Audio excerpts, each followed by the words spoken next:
Hello, this video is posted as a response to the recent videos by Thunderfoot and Professor Dawkins. In fact, it's a bit of a cheat. It's a letter I wrote with the intention of sending it to Professor Dawkins after reading The God Delusion. But I think it's relevant to the recent videos they've made.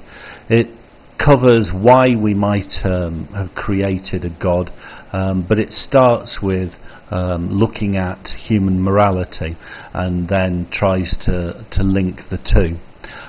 Because it's a letter, I'm going to have to read it, so I apologise for not looking at the camera. So here's the letter. I must start by congratulating you on your book The God Delusion. I found the righteous anger very motivating and found it hard to put down.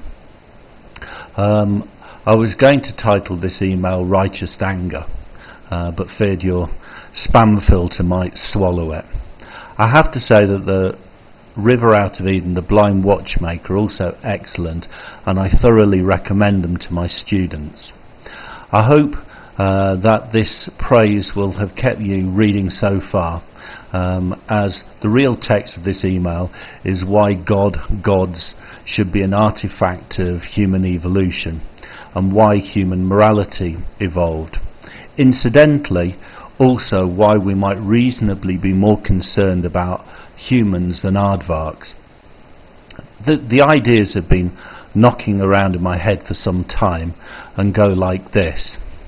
Humans are insatiable model builders. We look at anything and try to instinctively see patterns.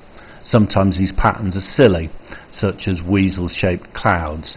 We take a real joy, an evolutionary shaped reaction to useful behaviour, in experiencing the world with our senses and seeing patterns and beauty in it.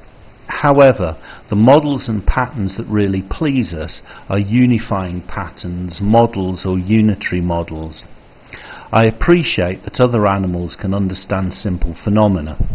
A starling can use stones to crack snail shells. My dog understands that a cloth can be used as a blanket, and we'll move one into the garden so it can lie on it. However, animals seem generally content to understand isolated phenomena. People seek patterns that connect phenomena. The evolutionary survival advantage of this ability is obvious. Unitary models efficiently explain and predict large amounts of phenomena. This allows humans to manipulate the environment to their advantage. In humans, seeing patterns, building models, confers real survival advantage. I suppose the next question is, where do these models come from? I don't believe, for good reason, that they come from observation of the real world, for the same reasons that falsificationists argue that scientific theory cannot be induced from observation. It seems to me likely that our minds simply try and instinctively construct models and unifying themes. Non-productive intellectual constructs and flights of fancy are then usually forgotten or lost, while useful constructs usually breed newer, better models in a kind of Darwinian way. However, the tendency is towards unitary models. Unifying models tend to place us in the centre as observers and predict what will happen if we do something. I would also argue that this desire to see and construct complex unitary models is tied up with our sense of beauty. Don't beautiful ideas have simple unifying themes, yet are subtle so that the observer needs to struggle to see all the ramifications, etc.? Could we not say something similar about beautiful art or music? If model construction is so important to humans, how do we maximize our ability to produce beautiful models? As there must be a selective pressure in this direction. Well, we could improve the hardware. bigger, better CPU.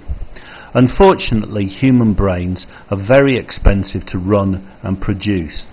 The human infant is born with an underdeveloped brain, about a third adult size as opposed to the half more normal in primates. And even so, the infant head barely fits through the birth canal. The human brain is just about as big as it can be. Also, we are limited by our sensory data. We can't simply have more eyes, ears, etc. Or can we? If we can't have larger brains, how about more brains?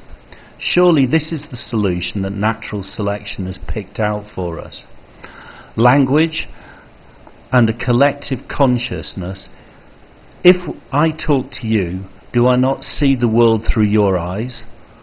Does not that increase my sensory data on the world? Do I not also use your brain power to increase my cognitive model of the world?